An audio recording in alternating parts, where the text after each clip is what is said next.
han tenido tiempo más que suficiente para evaluar la logística y lo que se requiere. Ahora nosotros vamos a hablar de todos estos temas con Ricardo Valdés. Él ha sido ex viceministro del Interior y los prefectos pues están a cargo precisamente del Ministerio del Interior. Bienvenido, ex viceministro, a Exitosa. Muchas gracias. Hola, ¿cómo está? Yo quisiera empezar con el tema de los prefectos. ¿En realidad es una figura que sirve o no sirve?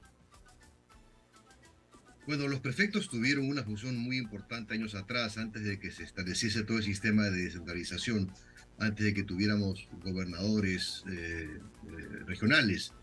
Entonces era un poco la cadena de transmisión que tenía el Ejecutivo con la Presidencia de la República, que era el representante del presidente en los diferentes departamentos.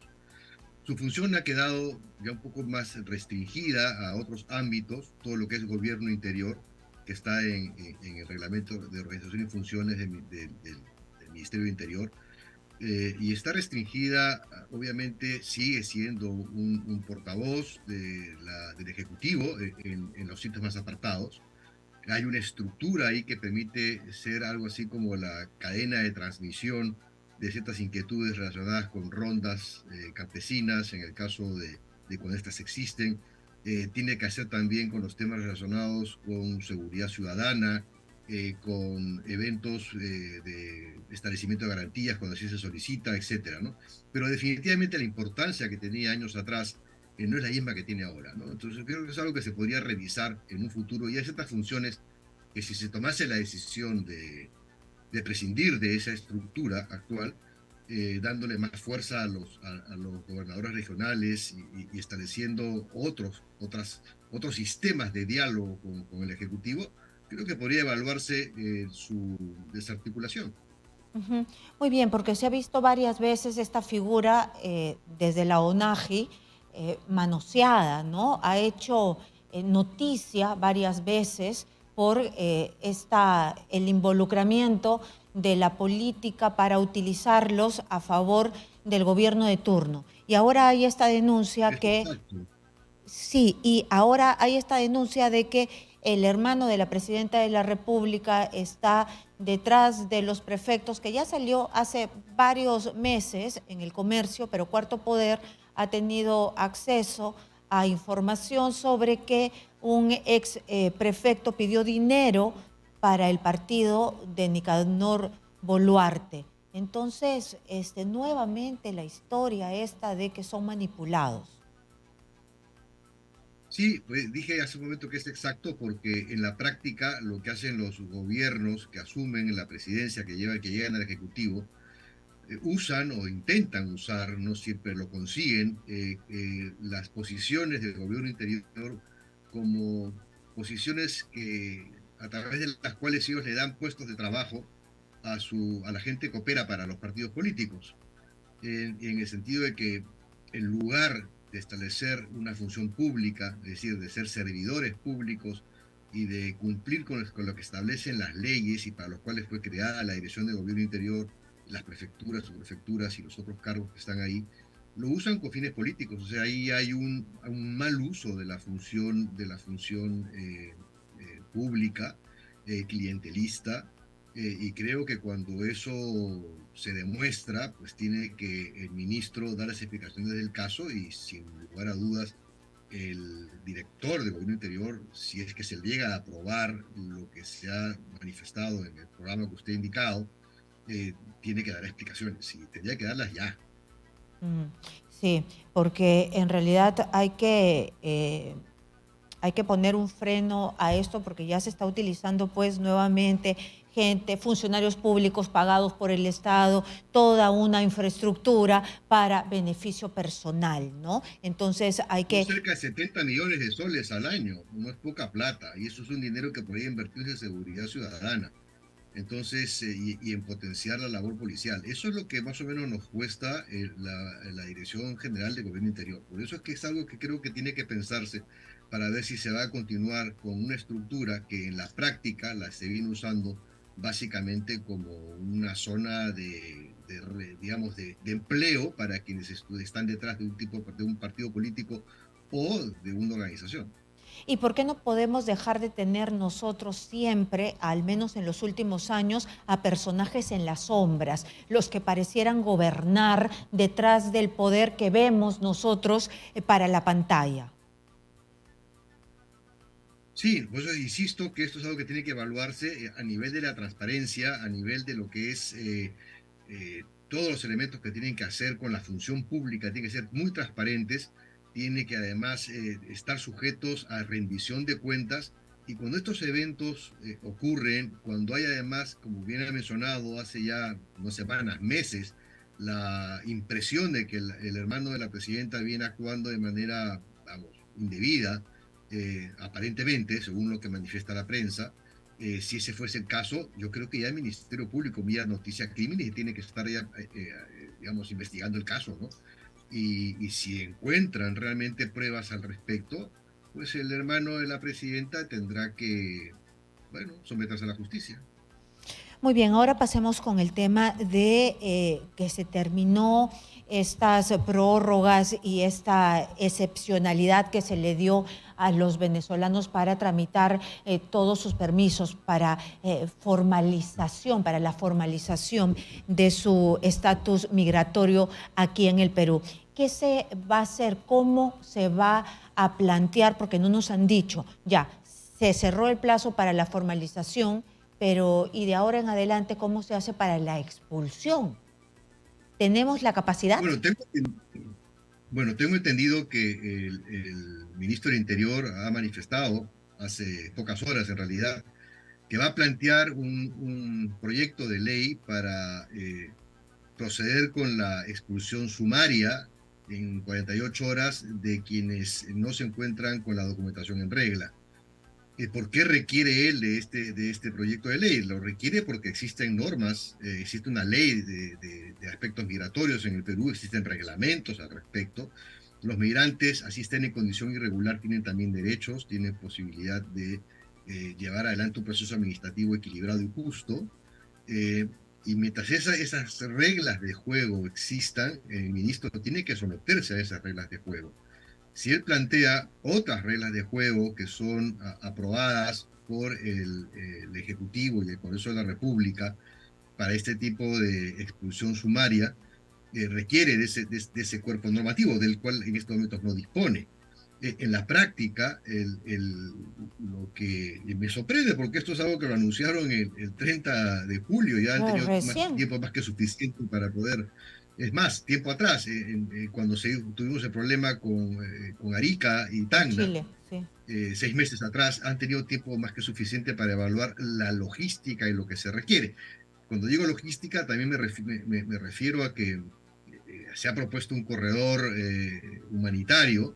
Ya Ecuador ha manifestado recientemente que ellos no van a implementar ningún corredor humanitario.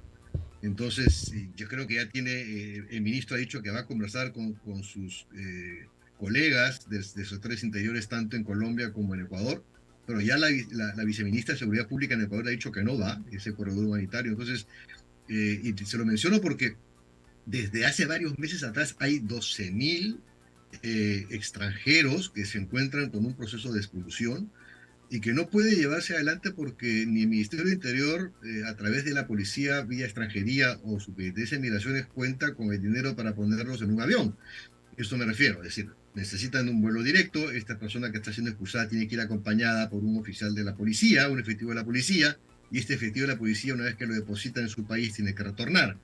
Entonces se habla de aproximadamente $2.500 por lo bajo por cada persona extranjera que va a ser expulsada, dependiendo si va a ser expulsada, digamos, a Caracas o si va a ser expulsada a otro país, México, dependiendo de la procedencia del extranjero.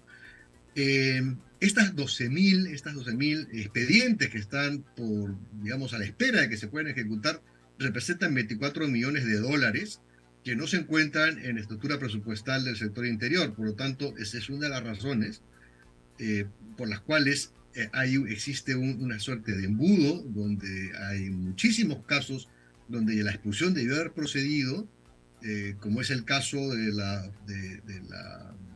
esta señora, la madre de este abatido delincuente Cris, venezolano, que ya tiene un procedimiento de expulsión de hace meses, pero que tampoco ha podido ponerse en práctica. Ahora está ella obviamente presa por un tema de robo de celulares, de venta de equipos robados, pero este es un caso, como con muchos. Entonces, ya tenemos a la fecha un problema.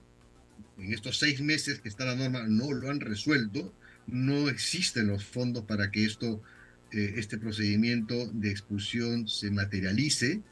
Entonces, aún hay muchas cosas que procesar. Uno, el ministro habla de una ley que le permita tener esta suerte de expulsiones. 3, 2, la posibilidad de que esta expulsión sea por tierra, hablando de la mayor cantidad de migrantes que son venezolanos, se la acaba de ver truncada por Claro, la decisión del gobierno ecuatoriano. Ecuador, sí. 3, los fondos no están disponibles, por lo tanto, creo que lo que tenemos es nuevamente, lamentablemente, mucha improvisación en materia de lo que es el rol del Ministerio del Interior y en la gestión ejecutiva de aquellas decisiones que se toman, pero que quedan ahí sin sustento técnico y obviamente sin los recursos necesarios para implementarlas. Claro, porque parece que todo se ha hecho a última hora. Recién se están poniendo a pensar cómo se va a hacer con todos estos venezolanos y hay una acumulación de venezolanos por expulsar. Recién el proyecto de ley, ¿por qué? Recién se le ocurre hacer este corredor humanitario y le responden por televisión. Yo le quiero dejar una pregunta, nos vamos a ir a una pausa comercial, regresamos con usted para que me la responda. Señor Valdés, yo le había dejado una pregunta, ¿y cómo hizo Chile? Porque también expulsó, ellos endurecieron sus políticas migratorias. Sí, Chile también entró en un proceso de regularización de todos los migrantes que están en su territorio y lo ha puesto obviamente en práctica con las normas previstas y a su vez con la intervención de la Cancillería. Es decir, hay que tomar en cuenta aquí que no solamente intervienen en este tema autoridades como la del sector interior y la Policía Nacional. Es importantísimo que también las redes de la Cancillería se pongan en marcha.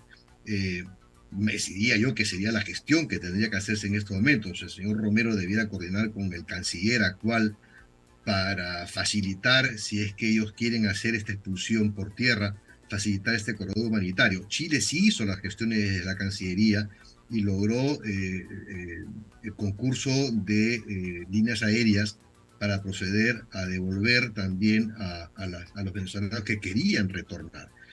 Pero por otra parte, el problema migratorio en Chile es distinto al problema migratorio peruano. Nosotros triplicamos la cantidad de migrantes venezolanos, por un lado. Por otra parte, Chile apenas tiene con Perú 169 kilómetros. Ellos solamente tienen que chequear eso. Nosotros con Ecuador tenemos más de 1.500 kilómetros de frontera.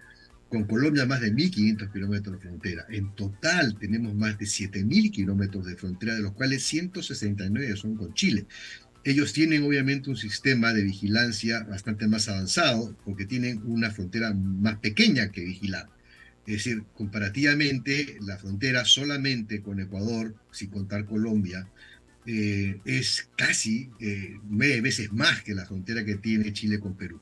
Entonces, son realidades distintas, pero quizá acá el punto central que hace la diferencia y que marca la diferencia, aparte de estos temas de orden obviamente práctico, como frontera y como presencia en estas fronteras, que siempre ha sido mucho más intensa por el lado del ejército chileno que por el lado de nuestras fronteras mucho más complicadas las nuestras, está el trabajo integral que tiene el Ejecutivo chileno versus a este trabajo desintegrado que tiene nuestro Ejecutivo para trabajar el tema migratorio. Muy bien. Acaban de anunciar la captura de 4 delincuentes y que son del clan Quispe Palomino y es una gran captura, nos han explicado, porque serían los próximos cabecillas, ¿no? en el Braem. Pero a diferencia de ese trabajo que es de larga data y que es de inteligencia pura, ¿no? Hemos visto también que se ha puesto en efervescencia. ¿Usted cree que han regresado los secuestros? ¿Por qué este tipo de eh, de delito de alto perfil, ¿no? Porque no es cualquier cosa, es un seguimiento, es saber cómo te llevas a la víctima, dónde la escondes. Entonces, han logrado capturar a uno de los secuestradores de la última de las víctimas, pero el resto no se sabe. ¿Por qué cree que hay una explosión, si así se puede llamar, los últimos días de los secuestros? A ver, vamos por partes. Con respecto a la primera parte de su pregunta, con relación al operativo No, que se ha realizado. yo lo que hacía era una comparación. Si sí hay Sí, inteligencia para a eso voy. capturar. Ah, ya, ok. A eso voy, ¿no? Justamente ha sido un excelente operativo con inteligencia, no se ha disparado un solo tiro y se ha capturado a los hijos de los principales cabecillas del militarizado Partido Comunista del Perú, como se denomina ahora a lo que se denomina Sendero en la zona de Dai. Entonces, aquí lo que vemos es que ha habido y existe inversión en otro tipo de tecnología y otro tipo de seguimiento, de interceptaciones telefónicas, de interceptaciones de comunicaciones de toda naturaleza y de toda índole. Esto que se ha aplicado con éxito en este ámbito, tendría que realmente trasladarse la misma estructura y la misma estrategia a otro tipo de delitos que están realmente sembrando el caos en el país. Por ejemplo, la capacidad de escucha legal que tiene el país es muy pequeña con respecto a la que tiene Bolivia. Es decir, nosotros, por decirle, podemos escuchar hasta 250 líneas telefónicas y Bolivia tiene la posibilidad de escuchar al día hasta 2000 líneas telefónicas al día. Esta escucha telefónica, insisto, es una escucha legal, es decir, está autorizada por un juez y existe también la presencia de un fiscal. Entonces, tiene que, obviamente, ante el incremento en la inseguridad y sobre todo ante el incremento del uso de medios tecnológicos para la extorsión, por ejemplo, y para la estafa, que son las que han incrementado notablemente en estos últimos meses, tendríamos que tener, obviamente, mayor capacidad tecnológica y mayor inversión. Eso, por ejemplo, debió haber sido parte de la propuesta que debió haber presentado el ministro del Interior en el Congreso de la República cuando se hacen sus descargos. No lo hizo. Entonces estamos a la espera de ello. Con respecto a los secuestros, ¿por qué se incrementan? El general jefe, el general Flores, que tiene que hacer con estos temas de investigación criminal, él ha salido a aclarar, a decir que por favor no se confundan los diferentes tipos de secuestros. Es decir, el secuestro clásico, él establece, no tengo por qué yo negar de la veracidad de lo que él ha manifestado, que no alcanzan los 2.500 que han sido expresados y que han sido publicitados como los 2.500 secuestros que se han producido el año 2023, sino que no llegan ni a la treintena, de las cuales 11 son los secuestros clásicos que se han producido en Lima. Él hace esta diferencia y me parece válida. No es lo mismo un secuestro clásico, que como usted menciona, implica un seguimiento, implica una vivienda donde es alojada, implica un proceso de negociación, implica montos elevados en este proceso de negociación, del secuestro express que se produce para robar las cuentas bancarias o los cajeros a través del uso de los cajeros, por ejemplo, ¿no? Si bien ambos califican como secuestro, una cosa es secuestro clásico, que es por más tiempo, ese que ha tenido, por ejemplo, el caso de esta peruana, esta chica, que además encontró la libertad por sus propios medios. No fue como consecuencia de la intervención policial, sino como consecuencia de la intervención vecinal. Entonces sí, definitivamente creo yo que independientemente de que los secuestros sean 2.500 o 30, en cualquier caso, lo que hace falta es, siempre lo he repetido, para luchar contra la inseguridad en cualquiera de sus formas, debe incrementarse notablemente la inversión en investigación criminal. Y la inversión no solamente es la inversión en tecnología, inversión en inteligencia, sino inversión en formación del personal policial.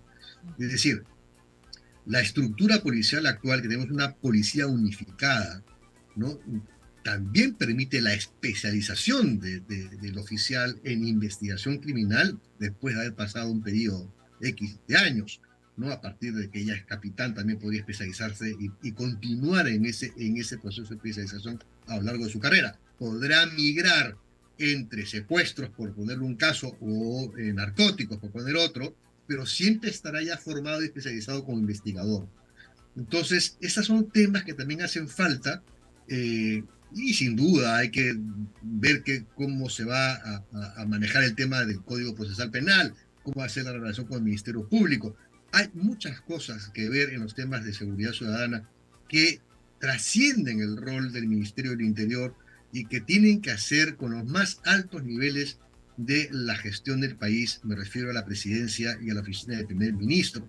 Y, por ejemplo, el Consejo Nacional de Seguridad Ciudadana no es solamente un espacio para conversar o para intercambiar ideas, tiene que ser un espacio de gestión de la seguridad. Y Tomar me da la decisiones. sensación que este concepto no lo están entendiendo ni lo están poniendo en práctica. Muy bien, muchas gracias por estar aquí. Hay que tomar decisiones, todavía falta mucho, no solamente es el Ministerio del Interior y la policía, sino todo lo que lo rodea para que la policía no capture y después terminen soltando a los delincuentes. Muchas gracias a Ricardo Valdés, ex viceministro del Interior, por darnos su opinión y ponernos en contexto lo que está sucediendo en nuestro país.